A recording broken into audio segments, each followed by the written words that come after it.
Okey, kita kembali lagi dalam reaction drama berseri Sayangku Cikgu Hania episod ke-21. So, jom kita tonton.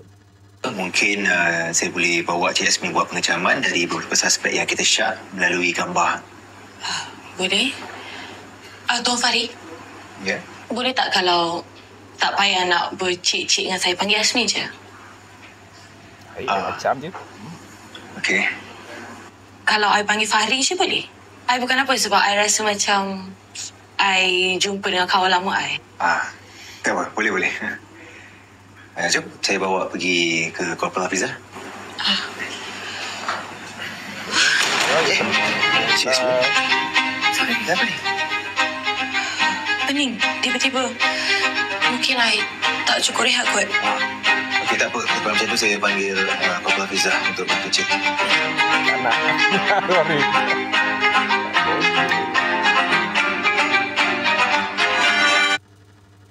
Okey, itu dia. Padahal suami tu baru meninggal kot. Tapi boleh bermain mata dengan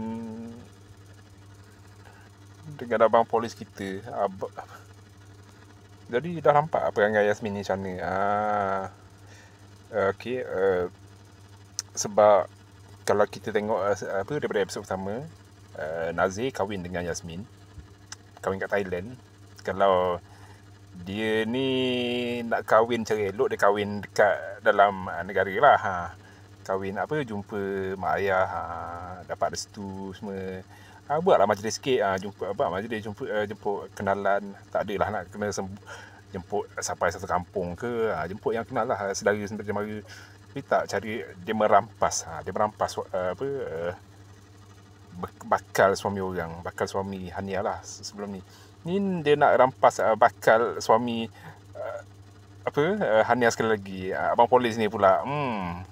Boleh nampak cara dia.